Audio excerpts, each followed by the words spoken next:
Nothing brings people together like a community festival, and we are fortunate to have so many all throughout the state, all throughout the year. We'll take a look on this edition of Connected Colorado.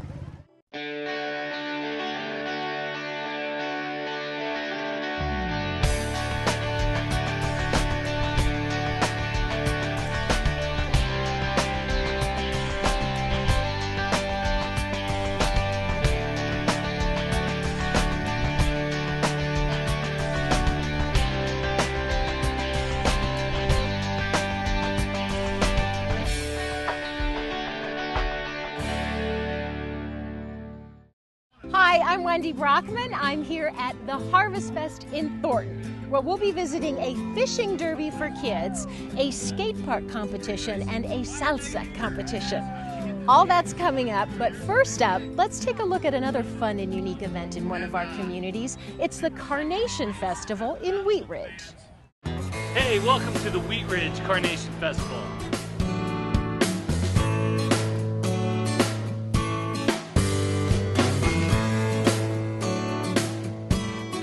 The Wheat Ridge Carnation Festival started in 1969, and it's grown and grown to this location here at Anderson Park. It's a community festival every year that brings 20 to 30,000 people, and it's a family festival. We have lots of things for kids. We have vendors selling goods. We have a good food court, and this year we have the circus, and we have continuous entertainment and fireworks 2 nights. This year we've added the Zoppi Circus to the festival, and that has been an incredible draw for our community and is helping put our community on the map. And that's what we like.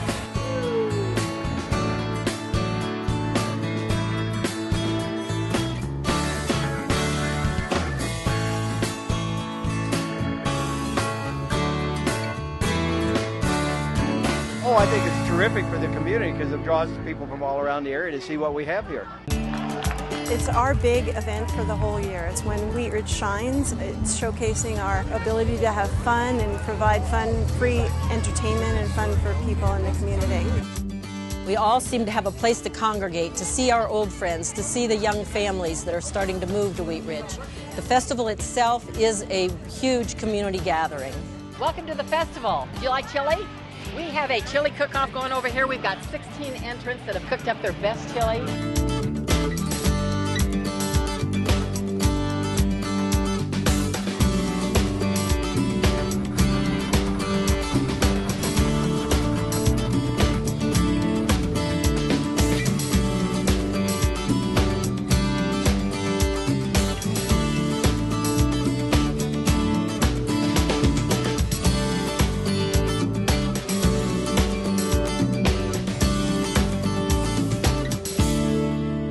I think we're going to continue to grow, and last year we had about 50 vendors. This year we had 70 vendors. We want to be sold out every year as far as vendors go, and we want them to be profitable for them as well as for the city.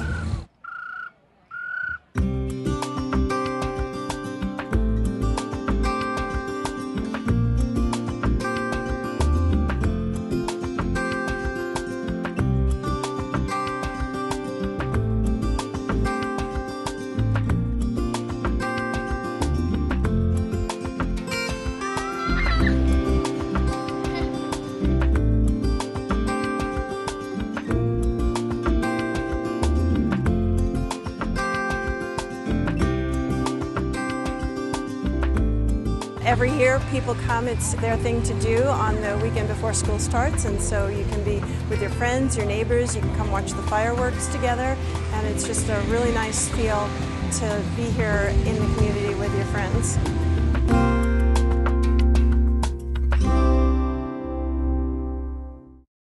We are back at the Harvest Fest in Thornton, and joining me now is Andy Jennings. Hello. Good morning. Thanks for being with us. Oh, certainly. Thanks for coming out. What is Harvest Fest? Harvest Fest is our fall festival, and we start off the day with a pancake breakfast over at the Senior Center, and then over here to Grandview Ponds where the kids have the fishing derby, and then we move to the main event site at Community Park, where it's 30 acres of just fun and entertainment for the whole family. We have a skate park demonstration, we've got a salsa tasting contest. Can't wait for that. We've got a farmer's market, we've got a cultural tent, we have the city tent, we have 2 stages for entertainment.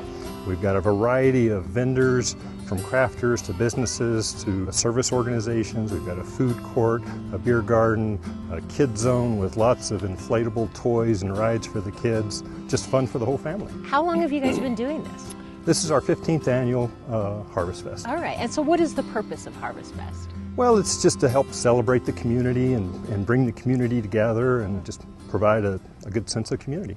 And Thornton is really big on that. You guys have some other great festivals too. Tell me about those. Yeah, we have a variety of special events and festivals. We do an Easter egg scramble.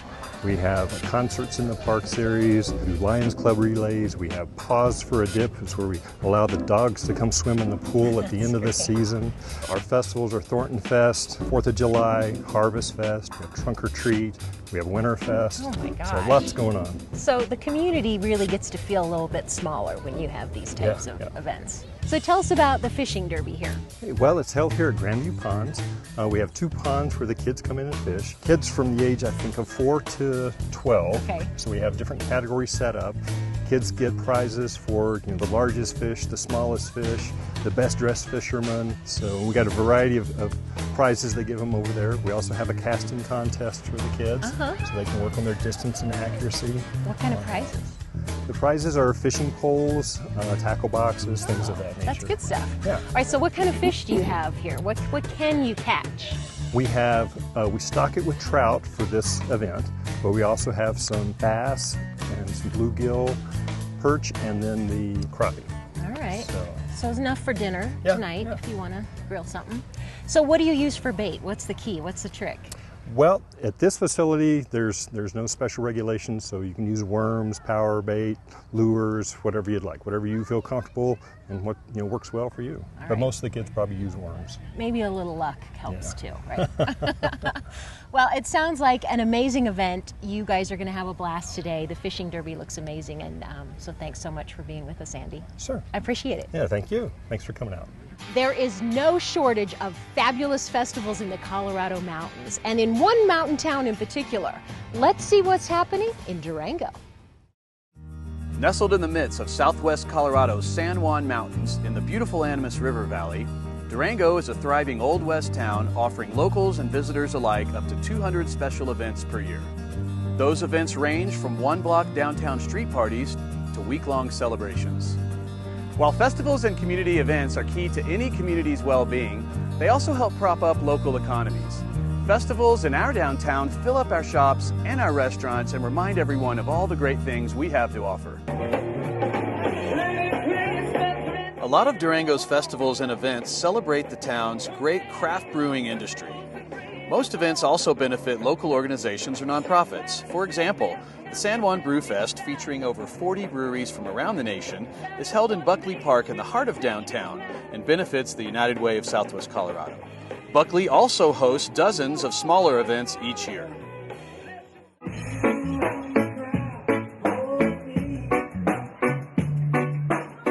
The larger events and festivals literally take over the town.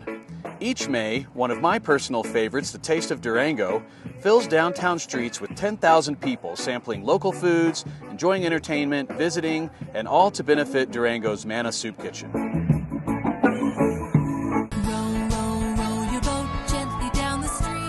In early summer, the week-long Animas River Days celebrates Durango's ties to the Animas River with kayaking competitions, a huge river parade, numerous parties and other events, capped off with a community-wide river cleanup. In late summer, the True West Rail Fest attracts hundreds to experience both Durango's Western and rail histories. Tens of thousands descend on Southwest Colorado over Labor Day weekend for the Four Corners Motorcycle Rally. The rally has activities in Durango, Mancos, and Ignacio, Colorado. Durango's arts community shines year-round, but especially during the Autumn Arts Festival downtown. The mother of all Durango festivals, surprisingly, doesn't fall in our beautiful summer, but instead during our beautiful winter. Snowdown is considered the largest winter festival of its type in the state of Colorado. The week is full of wacky and zany events, including indoor kayak racing, dodgeball, competitions on the town's Chapman Ski Hill, mass hot air balloon ascensions, and more. It's all topped off with the huge Snowdown parade that brings thousands to downtown. There's no doubt Durango is a hopping place. Come check it out. And now to one of my favorite parts of the Harvest Fest, the Salsa Competition. And joining me now is Jenny Dowdell. Tell me how many salsa entries you have in this competition. This year we have 16 different entries. All right, and how do you judge the winner? Well, we have actually technically 6 different categories. One is done by all of these wonderful people that you see here at the crowd that came out to try it all. So we have a people's choice. Okay. They sample all 16, and then they go on out, and then we have a ballot box that they go and write down their favorite entry. Okay, so what are some of the categories? We have a judging panel of 5 different judges, and they will judge on best display, so the contestants actually get to decorate their own tables. And then we have hot, hot, hot, so the one they feel is the absolute hottest. Now that's unique, so one that they think is very different from all the other salsas we have out here today. And then judges' favorite. How long have you had the salsa competition? The salsa competition has always been a part of Harvest Fest, so this will be its 15th year. All right, so you pick up your salsa sample, it has a number on it, and then you guys supply the chips and you start eating. That's right, and we also do provide sour cream. They say it helps cleanse the palate in between different salsas. What is your favorite thing about the salsa competition? I think all these people that just come out year after year and get in line and want to try the different salsas and the different competitors that come out. We have one gentleman here today. This is his 7th year, so that's kind of fun. It all looks, sounds, smells amazing. Jenny, thank you so much for being with us. We're going to go check it out. Can I taste? Yes, you may. Let's try. Very fresh. And a little kick right there at the end. I like it. I try to go as fresh as possible when it comes to a lot of fresh tomatoes, jalapenos, cilantro, all the good stuff. All right, let's give it a shot. Now, is this a spicy kind of salsa? Slightly, yeah. That's a bit of a kick. A good kick. It's a good morning, doesn't it? It's a good kick. So what makes your salsa unique? I smoke it. Do you? All the chilies. Not in a big chili pipe, but I mean, I smoke it on a smoker. You want to have a lot of flavor. Oh, yes. Smoky. All right, what is your secret ingredient? It's a family secret. A family secret. Okay, can I taste? Sure. All right. Now, are you kind of a spicy? This is more like a Spicy medium. salsa? Medium. All right, I like medium. Okay. Good. I have a few more salsas to taste, so this may be a good time to check in with Lakewood's Cider Days. I'll be here if you guys need me.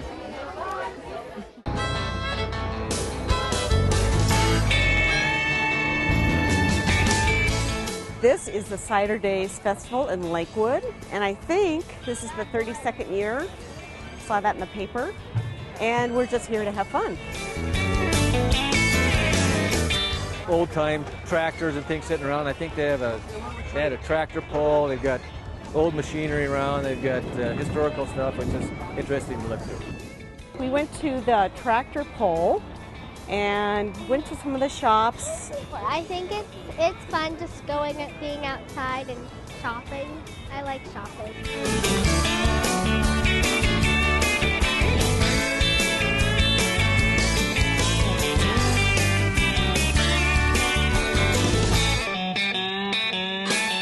The cider pressing we inherited from people who had done it about 6 years ago. We like to wash the apples first and to satisfy the health department. And then we put them in the grinder on the top of the press there, and it grinds the apples up. And they say that you get about 60% more cider out of the apples by grinding them up first before you press them.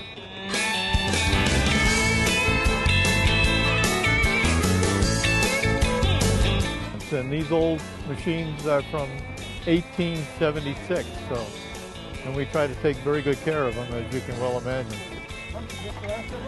It's something that children don't see every day, and it provides cider which you can't generally buy in the store. It's not homogenized, and I say deputized and every other dyes. This is straight cider right from the apple.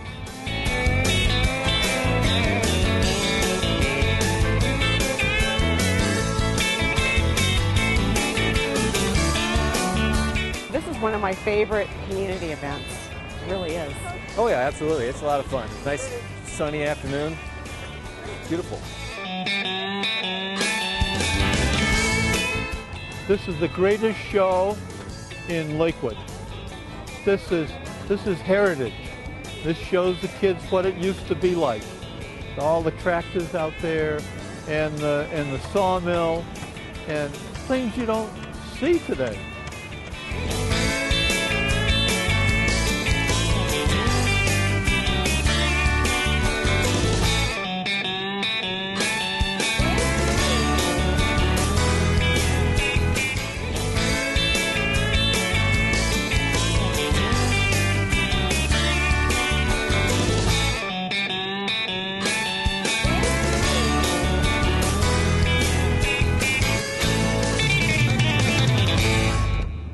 Still here with the salsa. I have 16 of these to taste, you know.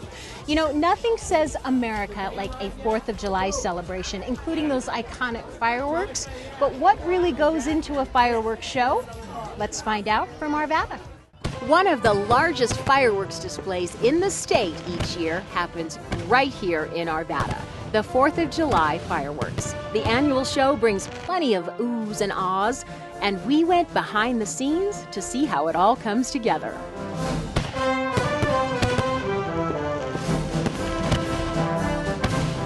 This sparkling Arvada tradition is over 30 years old. Arvada's annual 4th of July celebration, of course, the celebration of our country's independence. We have a number of sponsors here. First is the City of Arvada. We also have the Arvada Festivals Commission, we have Apex Recreation and Park District, and we have Cool Radio, our primary sponsors of the event. During the day, there's a ton of activities. One of the best yards you're going to sit on to watch 4th of July. But getting ready for all the fun takes preparation and hard work. Days like today, park staff this will be about an 18-hour day for us. It's a long day, too, for the dozen folks from the fireworks company that arrive at 8 a.m. to set up racks that will hold the fireworks shells. John Peacock, the head pyrotech for Rocky Mountain Stonebreaker Fireworks, works in the shell explosions, all that with the beat of the music and the particular songs that are going. It takes about 60 hours to program the computer and download it into the Nighthawk. The Nighthawk fires the system. And then it takes another 90 hours for us to set it all up today. As lead, John selects and delivers the shells. These are all specific shells placed in specific racks for the computer by number, and we're placing the shells in their pods. When we get these out here, we're going to set them like this. Put them with their set name them with up. the name up, because Name we're going to come pull some of these shells out of here. This whole show is 1,000 shells. 540 are done in a computer, and the others are shot old style. Midday finds the fireworks crew well on its way. You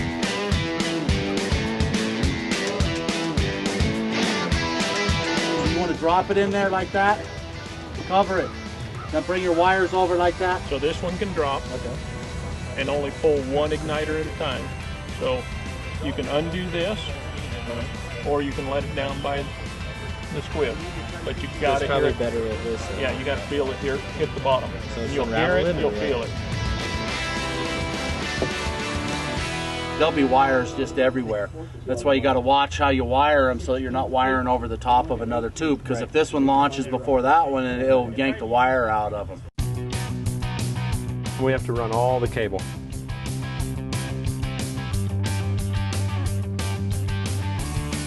This is where it all goes down. The finale is really something at the very end. Nothing better than when this thing's over with and you're hearing the crowd just going nuts and a huge approval for it. It's pretty fun. Classic hits, Cool 105. Welcome to our 4th of July fireworks show. 10, 9, 8, 7, 6, 5, 4, 3, 2, 1. Happy birthday, America.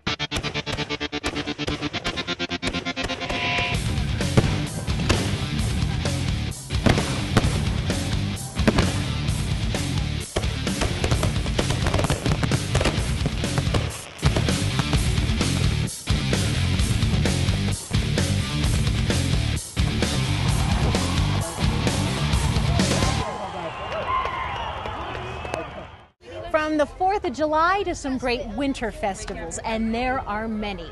The city of Golden kicks off its holidays with an annual candlelight walk.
Thornton Harvest Fest. This is the skate park competition with some amazing moves. Let's talk to some of these competitors. Stanley, how old are you? 14. All right, we just saw you compete. How do you feel about it? Good. Yeah? How long have you been doing this? About a year, year and a half. How did you learn those tricks? Practice, lots and lots of practice. Lots of falling. You're really good out there. How long have you been doing this? 3 years. What do you like about it? Everything. It's just a different sport than every other, so. Just funness and just getting out there and just riding with all my friends. Let's hear about your injuries. Both shattered ankles, this wrist broken, this shoulder broken, 3 concussions, and cracked jaw. So maybe time to retire? We found the only female competitor here today. What's your name? Janessa Correjo. And how old are you? 13. I did good. The first time I biffed it on my face, but I just got up and kept trying. You're not intimidated by all these boys? No. We're here with one of the moms. I want to get this perspective here. You just watched Stanley, your son, compete. I did. What do you think about this competition? I think it's good for him. Gives him a lot of energy. He does a lot of skating, gets the energy out and everything. So tell me about some of these tricks that you do. Well, all of them are pretty much just take time to learn. Patience is a virtue, honestly. Patience is usually the key. Once you have patience, once you got motivation, you can do it. As we're seeing, people can enjoy great festivals all throughout the year. In January in Denver, people can celebrate Martin Luther King Jr. with the Parade. Then every April, it's Doors Open Denver for a look at the city's stunning architecture. And music lovers will love 5 Points Jazz in May. The town of Frederick hosts Frederick in Flight in June, a dazzling hot air balloon show. Plus, from June through September, it's the Frederick Market. And September also sees Miners' Day. Westminster marks the summer solstice celebration every June. Plus the Westminster Fair in August. And a fun Halloween carnival every October, among other great events.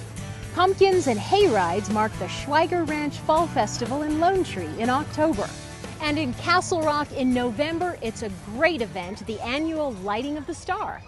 With the holidays upon us, there's lots to celebrate, including the long-standing tradition of the star lighting on top of Castle Rock. Every year, on the Saturday before Thanksgiving, a special ceremony takes place. More than 10,000 people from our community come together to sing carols, drink hot chocolate, eat chili, and greet Santa, all in preparation for the town's annual Lighting of the Star. This is fantastic because a lot of stuff is free, so it's great for the public to come out and safe. Just to go out to see the kids and take them down to the fireworks and the star lighting, just do something good with the community. Well, we were here 2 years ago, and it was like being in a Norman Rockwell painting. And we missed it last year, so we had to come out this year. The star was actually initiated by a group of firemen who came to a man in 1936 by the name of George Stewart, who owned the property around the rock of Castle Rock, and they asked him if they could erect a large steel frame star. This was a 40-foot star, and they hauled it up one 40-foot rod at a time to the top of Castle Rock, and they built that star. That original star, which was made out of donated goods, lasted until 1949, when it was replaced with a better metal and increased in size to 45 feet in diameter. That's the same star we're still seeing standing today. It contains 88 light bulbs, and they are replaced annually by our Castle Rock firemen. While it's been a tradition since its inception, an actual community ceremony surrounding the lighting of the star didn't happen until 1965. A woman by the name of Ann McConnell started the festivities on Wilcox Street, and it's been held in the same place ever since. Throughout the years, though, the star has represented a sense of community and has been a special guiding light for the town. When the star lights up. It's just the feeling of the place and community, you know? Not only do we light that to kind of launch our holiday season and to bring together the community and that holiday spirit each year, but it's also been a symbol that has commemorated various events throughout history. The star was lit after the bombing of Pearl Harbor. It took on a V shape to celebrate D-Day and our victory at the end of World War II, and it shone brightly after the attacks of 9/11. For Bronco fans, the starlight in Castle Rock has been used after each Super Bowl win by the Denver Broncos, and all the light bulbs have been changed out into orange and blue. The star is lit each year by the flip of a switch. It's turned on manually by a member of the fire department. Then it operates off of a photo cell to turn on at night and off during the day while the star lighting is in season. The Chamber of Commerce, the town of Castle Rock, and the county all work together to make this special event happen every year. To recognize our community and its traditions, and a way of just showing maybe the outside world the spirit that is here in this community. We hope you've enjoyed learning about some of our great local festivals, but we've just scratched the surface. There's many more throughout our great state, so be sure to check them out. Our thanks to the Thornton Harvest Fest for having us, and thank you for joining us. We'll see you next time on Connected Colorado.